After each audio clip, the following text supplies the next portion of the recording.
Recently, I started to write a video about historical justifications for American slavery, illustrating the common pro-slavery arguments of the antebellum era. I was pretty far into research, reading various books and pamphlets defending one of the vilest institutions known to man, when I thought, this is really depressing. I'd rather be reading abolitionist literature. So that's exactly what I did, and I realized something. On this channel, we tend to fixate on the regressives and the oppressors of history, the people who were behind the times. I do love a good villain, after all. But we almost never talk about or hear from the people who were ahead of their time. So in this new series, which I'm calling The Abolitionists, we'll be examining the lives and works of radical reformers throughout history. I'm going to define abolitionist pretty broadly so we can get to know the pioneers of a wide variety of liberation movements all across history, from Wat Tyler's Peasant Revolt to the fight for women's suffrage to the Green Scare of the George W. Bush administration. While there's a lot to admire about these movements and these figures, and I do intend this to generally be a more positive and uplifting series than my normal Confederate Nazi content, this will be far from an uncritical analysis. The radical reformers of history are almost always, frankly, huge weirdos. You have to be kinda crazy to charge head-on into the overwhelming counterweight of the mores and customs of your historical time and place. Benjamin Lay, the disabled Quaker abolitionist, ethical vegetarian essayist of colonial Pennsylvania, literally lived in a cave in the woods.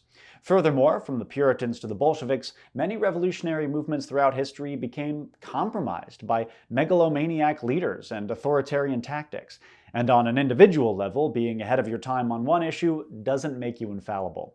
William Lloyd Garrison wrote some of the most stirring words on the abolition of slavery ever penned. Ask him about Jewish people, and all of a sudden he sounds like Mel Gibson in the back of a squad car. My purpose with this series is twofold. The first is my goal with any of my nonfiction videos, which is to tell cool stories about history in an academically rigorous yet entertaining way. The second is to provide a resource for people who are active in the liberation movements of today, to learn their ideological genealogy. In that way, this isn't entertainment, it's homework. I hope it can support and inform your activism. To that end, this series will not be for everyone. We get all sorts here at Atun-Shei Films, and that's genuinely fantastic. However, these videos will have a very targeted audience of blue-haired SJWs. If that's not your thing, I totally get it. You're more than welcome to stick around, in the back, quietly. I mean, you saw this background. You know what this is. In this first episode, we'll be diving deep into the life of one of the most criminally overlooked figures of American abolitionist history. A lot of the discourse surrounding the abolitionists of the antebellum era focuses on people like me, white college kids from small-town New England, Harriet Beecher Stowe, Henry David Thoreau, and Ralph Waldo Emerson, to name a few. With the possible exception of Harriet Tubman or Frederick Douglass, Black abolitionists largely go unmentioned and uncelebrated, despite the fact that, statistically speaking, they made up a majority of the movement. An overwhelming majority, if you count enslaved people, which I certainly would. Politically active Black abolitionists were generally much more radical than their white counterparts, and deeply disillusioned with the idea that their liberation could be achieved working within the political system that had enslaved them.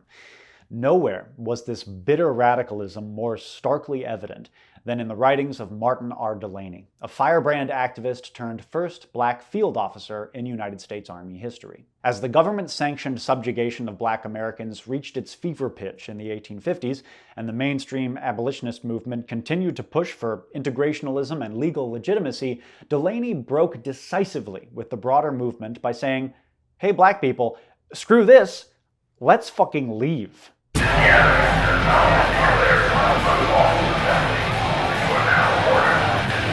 Martin Delany was born in Charlestown, Virginia, now West Virginia, in 1812. His father was an enslaved carpenter and his mother a free seamstress.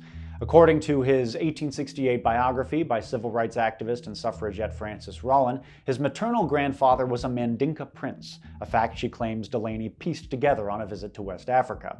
However, as undeniably romantic as this genealogy is, the evidence supporting it seems circumstantial at best. In the early 1820s, Delany's mother relocated the family to southern Pennsylvania after she got in legal hot water with Virginia authorities for teaching her children how to read and write. At the age of 19, Delany left the rural life of his childhood behind and moved to the big city, walking 160 miles on foot from Chambersburg to Pittsburgh, where he soon became a physician's apprentice. The abolitionist scene in Pittsburgh, especially the activist ministry of mixed-race Methodist Reverend Lewis Woodson, was then making efforts to educate the local black community, an opportunity Delany enthusiastically took advantage of. He soon became fascinated with philosophy, metaphysics, and history. He wasn't in Pittsburgh a year before he co-founded the Theban Literary Society, a radical book club for young black men. By 1836, Delany had opened his own medical practice as a cupper, leecher, and bleeder, all while continuing to moonlight as a radical pamphleteer and activist. It was in this period, in his early 20s, that he became focused on what would become his life's work: uplifting and liberating the black community. Not through the help of the government or their white neighbors, but through the sheer force of their own power. In 1843, he founded the abolitionist periodical The Mystery, Pennsylvania's first black-edited newspaper, which Delany operated under this axiom, printed atop page 2. I have determined never to be governed by the frivolous rules of formality, but by principle, suggested by conscience and guided by the light of reason. I love advice, I'll seek counsel, but I detest dictation. During his years in Pittsburgh, Delany became enamored with the esoterica of ancient Egypt, and particularly the Egyptian-inspired ritual symbolism of Freemasonry, which he saw as a powerful expression of African masculine identity. Delany's attempts to connect West African ethnicities and cultures to those of ancient Egypt is deeply ahistorical, and foreshadows the cultural appropriation of ancient Egypt by 20th and 21st century black supremacist groups.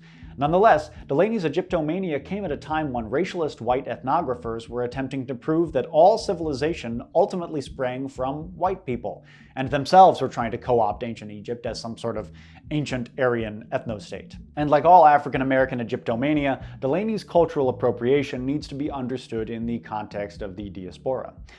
European Americans often have a strong sense of ethnic identity, but most African Americans don't have that luxury, since enslavers intentionally stripped their ancestors of their cultural and linguistic heritage. Delany's fetishization of ancient Egypt was an attempt to grasp onto anything, no matter how flimsy, to reclaim that sense of community, belonging, and pride that was violently taken from his family. In 1847, at the age of 35, Delany got his big break. During a visit to Pittsburgh, William Lloyd Garrison and Frederick Douglass heard Delany speak at an anti-slavery meeting and were so impressed with him they invited him on tour, giving speeches and doing community organizing all over western Pennsylvania and Ohio. While on this tour, Douglass asked Delany if he would co-edit his new abolitionist rag, The North Star, based out of Rochester, New York. Delany readily agreed. At the North Star, Delany advocated for abolitionism and women's rights and expressed harsh opposition toward the Polk administration and the Mexican War, reaching a larger audience than he ever could have dreamed of at the Mystery.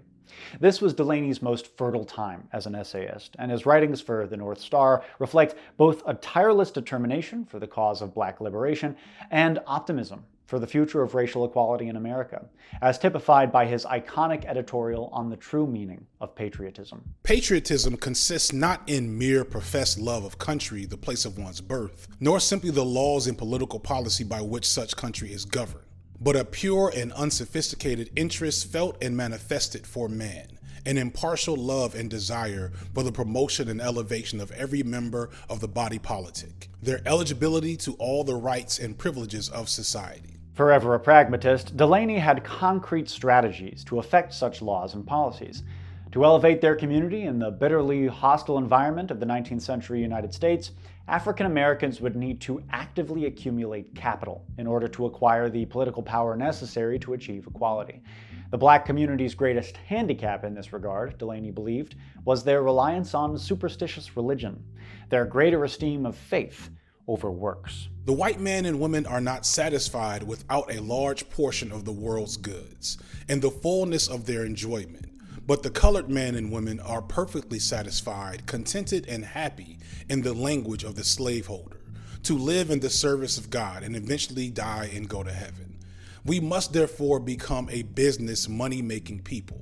Prayer and praises only fill one's soul with emotion, but can never fill his mouth with bread, nor his pocket with money, whilst colored people are hoping the white man is doing. But the larger platform of the North Star also came with less independence. Douglas expected Delany to toe the Garrisonian line of the mainstream abolitionist movement, which Delany quickly came to resent. For all of his radicalism, Delany fundamentally disagreed with the foundational Garrisonian belief that the U.S. Constitution was an irredeemably pro-slavery document, which is a bit of an irony considering what Delany is most famous for today, but we'll get into that later. Also, somewhat self-contradictorily, his faith in Garrison and Douglas's tactic of moral suasion was faltering during this period.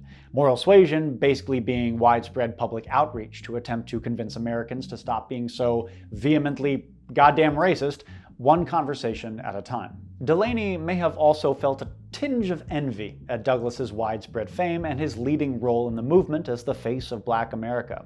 In his letters to Douglas, Delany grossly underestimates the depth of American colorism when he expresses his belief that a dark-skinned black man, hint hint, like himself, with an unapologetic sense of racial pride would make for a better spokesperson for equality and abolitionists' outreach to white America. He felt that Douglas, with his mixed-race parentage and relatively easy ability to move in white circles, was far too accommodating of the prevailing racism of the time, operating in a welfarist rather than a liberatory framework. In the most famous line of her biography, Rollin sums up the growing rift between the two men with a possibly apocryphal quote that she attributes to Douglas. "I thank God for making me a man simply, but Delany always thanks him for making him a black man." A little over a year into his tenure as co-editor, Delany and Douglas began writing separate editorials for the North Star rather than working together. Finally, in June 1849, Delany stepped down as co-editor of the North Star. Though Douglas's statement in the paper announcing Delany's departure was polite and professional, the mid-19th century equivalent of left the project due to creative differences, behind the scenes, the political differences between the two men had clearly caused a lot of friction. 1850 proved to be a watershed year in Delany's life. He returned to medicine, enrolling in Harvard Medical School to refine his craft, but found the racism in Boston to be so hostile and overwhelming that he dropped out after just a few months. Hard on the heels of this outrage came the Compromise of 1850 and the subsequent passage of the Fugitive Slave Act. The federal government could now force authorities in free states to violently return self-liberated black people back to their enslavers. It was a devastating setback for the abolitionist movement that clearly demoralized Delany on a deep personal level. His optimism evaporated. His faith in achieving black liberation through the system of liberal capitalism was shattered. In 1852, while detained in New York for a month on business, he penned the manifesto that summarized his political philosophy during this dark period: the condition, elevation, emigration, and destiny of the colored people of the United States, wherein he expressed his bitter disappointment with the outcome of the American experiment. The United States, untrue to her trust and unfaithful to her professed principles of Republican equality, has also pursued a policy of political degradation to a large portion of her native-born countrymen, and that class is the colored people, denied an equality not only of political but of natural rights, in common with the rest of our fellow citizens. There is no species of degradation to which we are not subject. Delany briefly recounts the history of American slavery, laying the blame for the atrocities squarely at the feet of the Founding Fathers. He proves eerily prescient of modern historiography of race as a social construct by correctly alleging that the, quote, absurd idea of black racial inferiority was a post facto justification to rationalize the economic benefits of transatlantic slavery. He writes that he flings this idea with, quote, contemptuous indignation back into their face as a scorpion to a vulture. Woof! A good chunk of the manifesto is made up of Delany extolling the self-evident intellectual virtues of the black race, and their accomplishments in science, philosophy, agriculture, industry, and the arts. An important inclusion in a time when the accepted wisdom of mainstream science and anthropology was basically a Heinrich Himmler wet dream. However, Delany himself was by no means immune to erroneous Victorian science. He was literally a leecher by trade, after all. At several points in the book, he uses the language of social Darwinism to come right to the bleeding edge of outright black supremacy, saying that since white people argue that blacks are better suited to the subtropical climate of regions dependent on the plantation economy, then it must follow that black people are in fact physiologically superior to the other races. And he doesn't just reserve his vitriol for slavers and oppressors. White allies in the abolitionist movement, he believes, have deeply failed the community that they claim to fight for. The colored people are not yet known, even to their most professed friends among white Americans, for the reason that politicians, religionists, colonizationists, and abolitionists have each and all at different times presumed to think for, dictate to, and know better what suited colored people. And consequently, there has been no other knowledge of them obtained than that which has been obtained through these mediums. This is a truly angry book, but also a very sad one. Delany's invective gives him no pleasure here. In fact, he dedicates the book, quote, sincerely to the American people, North and South, by their most devout and patriotic fellow citizen, the author. Even as he tries to convince his fellow blacks that America is racist beyond redemption, the critical patriotism of his North Star days still shines through with powerful clarity. To imagine ourselves to be included in the body politic, except by express legislation, is at war with common sense and contrary to fact. We are politically not of them, but aliens to the laws and political privileges of the country.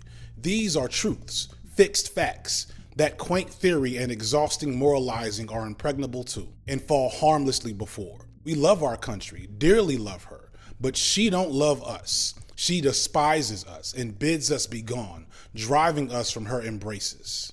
In the book's most electrifying chapter, Delany reprints the text of the Fugitive Slave Act in full, then minces no words as to its import. By the provisions of this bill, the colored people of the United States are made liable at any time, in any place, and under all circumstances to be arrested, and upon the claim of any white person without the privilege even of making a defense, sent into endless bondage. Let no visionary nonsense about habeas corpus or fair trial deceive us. There are no such rights granted in this bill, and except where the commissioner is too ignorant to understand when reading it, or too stupid to enforce it when he does understand. There is no earthly chance, no hope under heaven for the colored person who was brought before one of these officers of the law. We are slaves in the midst of freedom, waiting patiently and stupidly for masters to come and lay claim to us. What can we do? What shall we do? This is the great and important question. Shall we submit to be dragged like brutes before heartless men and sent into degradation and bondage? Shall we fly or shall we resist? Ponder well and reflect. Delany's answer to his own question is mass emigration. Black Americans should, like the Puritan separatists who founded Plymouth Colony, flee oppression and found a new nation overseas. To this end, Delany immediately distances himself from the American Colonization Society of Henry Clay, for which he holds nothing but contempt.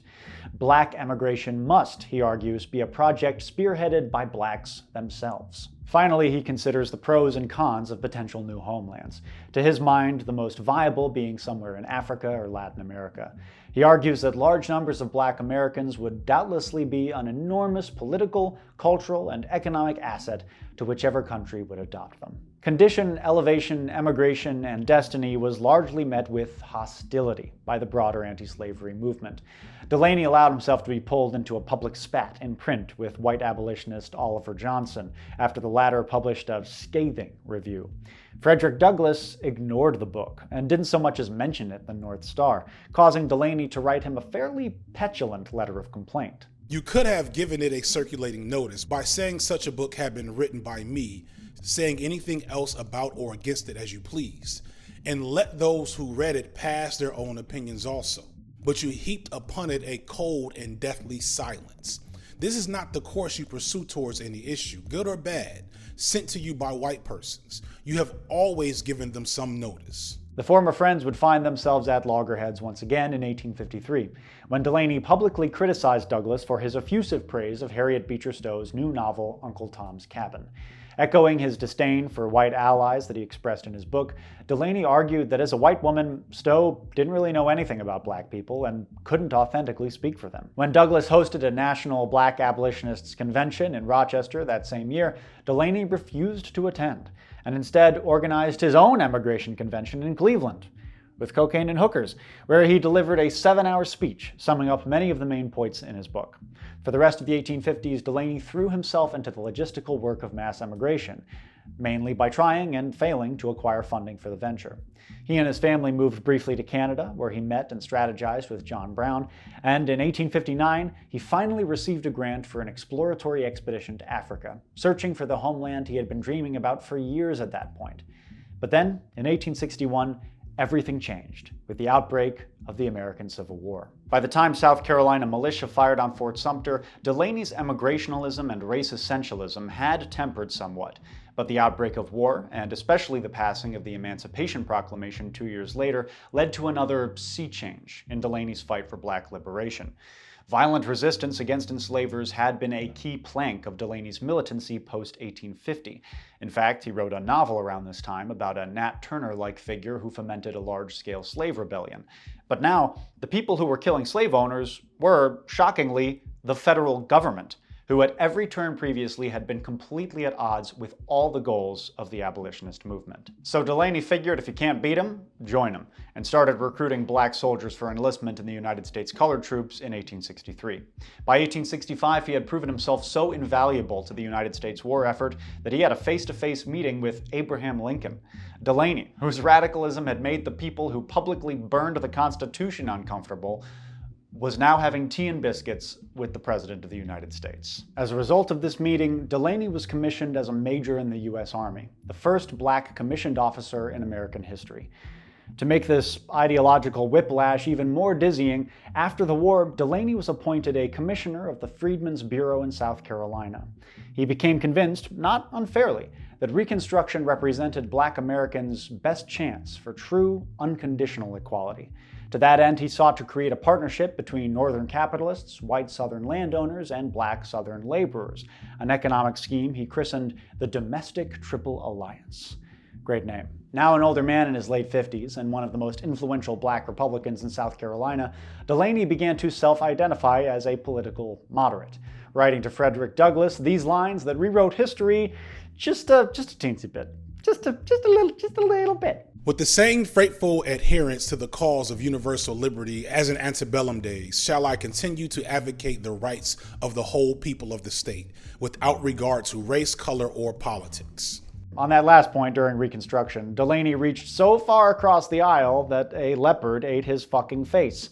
His willingness to work with ex-Confederates never exactly endeared him to South Carolina's freedmen, but they went absolutely ballistic when, in 1876, Delany broke with the Republican Party entirely and endorsed former slave owner, Democrat Wade Hampton in his bid for governor.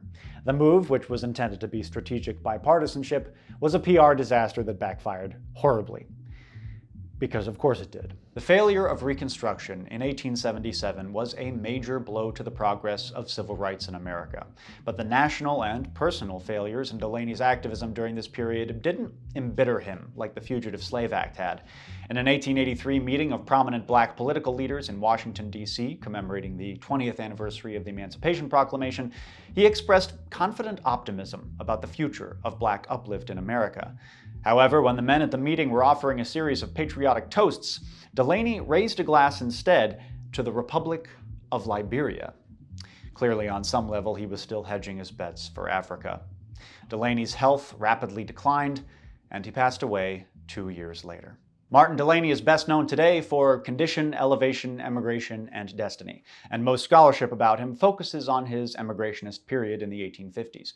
During the height of the Black Power movement in the 1970s, black nationalists and Pan-Africanists lauded him as the granddaddy of their respective ideologies, a classification that went largely unchallenged in historiography until the early 2000s and remains commonly repeated in pop history and on the internet to this day. In his critical 2003 examination of Delany's Reconstruction-era career, historian Tunde Adeleke argues that mid-20th century black historiography mythologized Delany into a one-dimensional yardstick of radical militancy, a mythologized patron saint of black power. In fact, Adeleke goes so far as to suggest that the defining trait of Delany's activism was his constitutional conservatism, and that the emigrationist phase was a relatively inconsequential interlude, bookended by much more fruitful periods of milquetoast liberal American nationalism. I'm not sure I agree, but hey, I appreciate a spicy take. Whatever you're reading, a deeper knowledge of his life and work reveals Martin Delany was a pragmatist, not an ideologue. Though he never lost sight of his lifelong goal of black liberation, the strategies and tactics of his activism changed with the times, adapting to different political landscapes during one of the most dynamic periods in all of American history. So, what do you think? Was Delany right to temper his radicalism and start working within the system? Or did he have the right idea during his younger punk rock days and underwent a tragic metamorphosis into a shitty old boomer? I don't know. I'm just some history nerd. I'll leave the answers to the activists.